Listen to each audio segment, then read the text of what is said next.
Greetings, brothers and sisters. I'm Professor Shapiro, and I'm here at the lovely Atrium Park. This is just a portion of it. This is the upper part of the park, and then over there through those woods, there's a whole other section. They got a lake and there's a bunch of woods and stuff, to trails and a river and all kinds of fun stuff.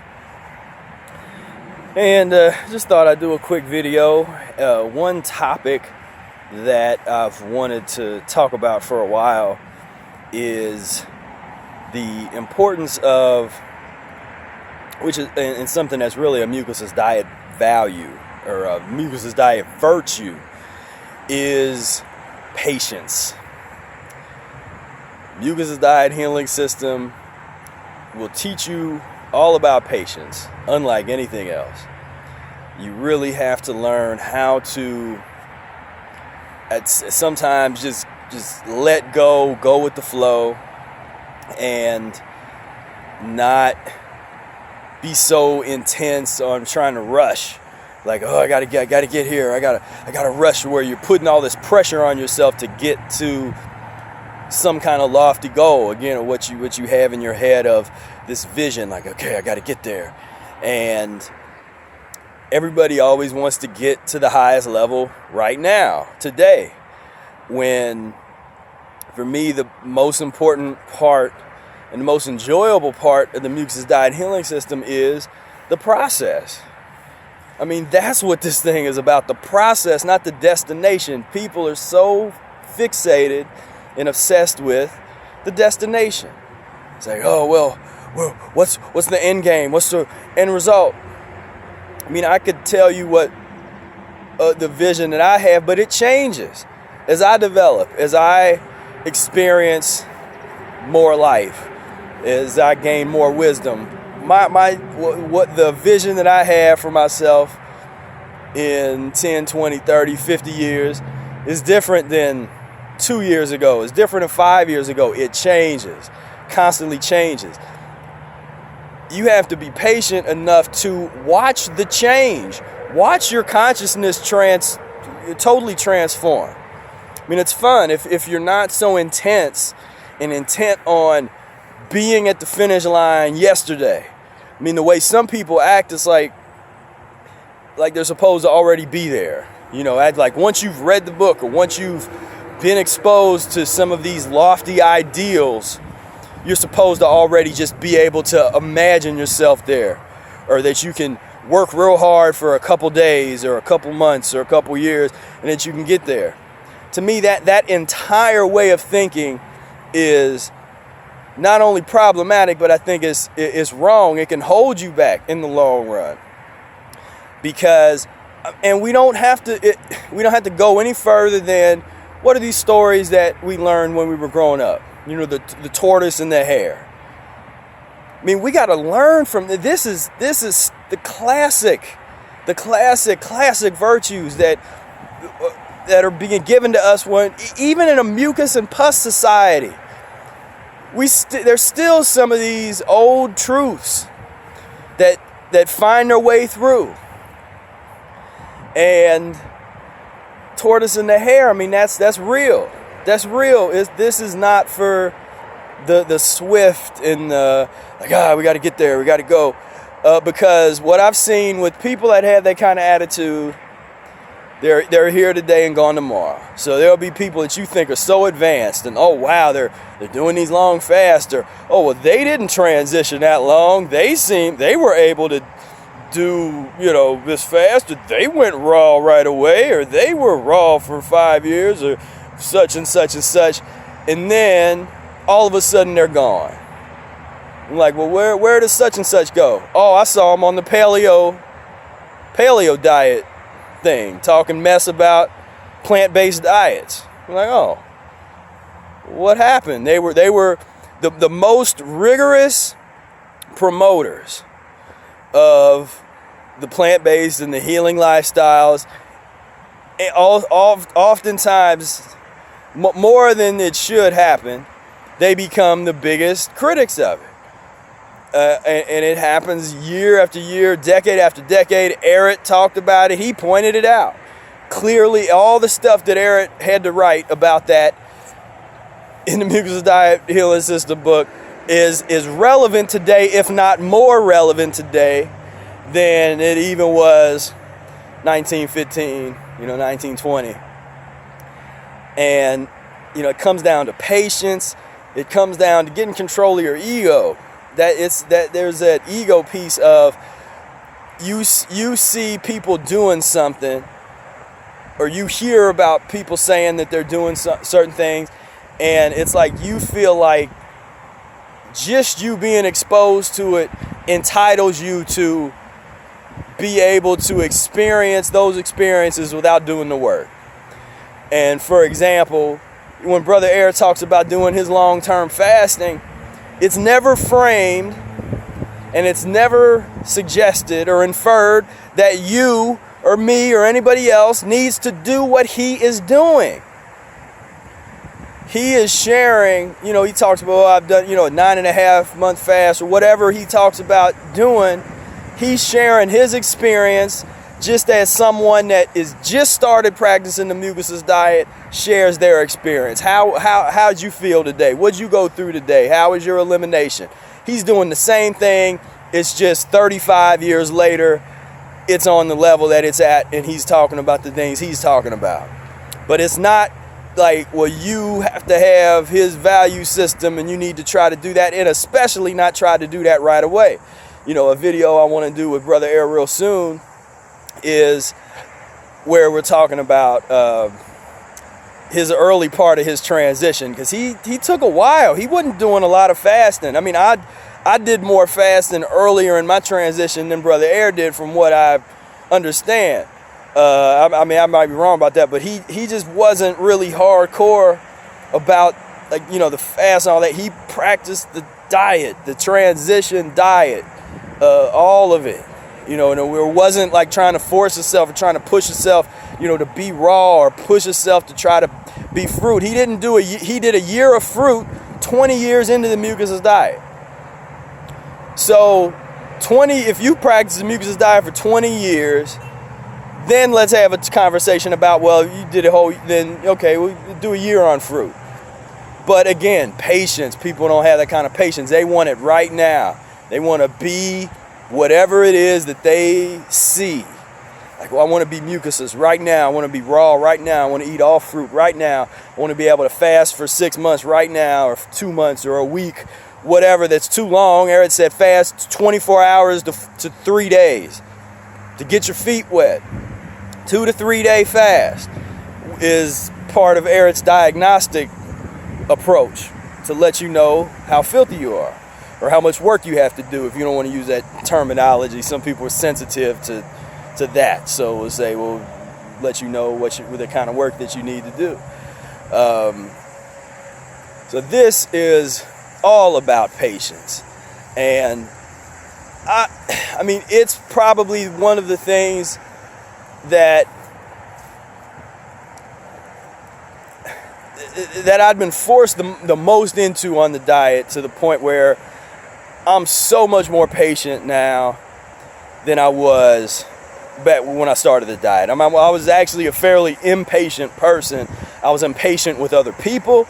If there was something that I could do and it made sense and it came easy to me, then I would expect other people to just pick it up just like I picked it up. Not thinking like, well, maybe I got there's a certain thing that I'm good at or that I can take to, but other people might not be good at that. But then there's things that take me forever, or that I'm not good at, that other people good at. But I didn't have that wisdom. It was just like, come on, hurry up. Oh, just do this. Come on, man. Like, I was real impatient. Mucusless Diet Healing System and my desire to help people when they came to me to ask questions really forced me to be so much more patient. Just patient with people, patient with the process. Just let things unfold and let people be where they're at. And this goes for folks in the forum too. I mean, you got to let people be what they're at. Let people deal with their transition without, negativity or saying, don't do this or don't do that, and that kind of thing. If someone is if someone's in the forum and they post up a picture of a steak and they're talking about how happy they are that they're eating the steak again, well, yeah, you don't even tell me about that post. You don't even have to say nothing to them. You don't have to tell them like, well, that's not, I'll tell them, and I'll probably take them out the group, because that's not what that's for. Now, if you post up a picture of something like that and it's like, I had a relapse and oh man, and the diet, and it's like, that's a different story, because we all relapse. And anybody that wants to try to act like they don't relapse, then okay, I guess is all right. But I've not met somebody that they could truthfully be like, well, I've never relapsed ever, all right, it's been smooth sailing for me. I just never seen that. And I'll never tell no one like that this is an easy path, and that it's all like, because we've taken things and made things so complex, it's difficult to get back to simplicity. It's difficult to get back to, because tortoise and the hare, look that up on YouTube. Watch one of those old, just to refresh your memory, watch one of those old cartoons, tortoise and the hare. A lot of these nursery rhymes and these the old folk stories and the children's stories got the plenty of the wisdom that we need, and slow and steady, and then you take it to another level and you realize it's not a race. It's not even a race. They say slow and steady wins a race, but it's like slow and steady is slow and steady is what slow and steady does. Because it's not a competition, it's not a race, it's not an ego trip of who's better, who's cleaner, it's like, it's about you and what you see when you look in the mirror.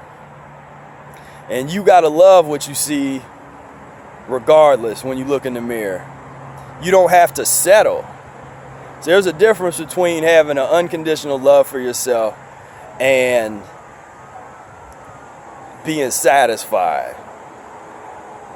But when you are, and I'm not saying to be dissatisfied, there's a nuance here that's hard to sometimes really even articulate, but it's like you gotta be able to look in the mirror, have that love for yourself, but at the same time say, okay, every day I'm gonna just be a little bit better. I'm gonna work a little harder, because it's about the work. That's really the thing. It's really about the work.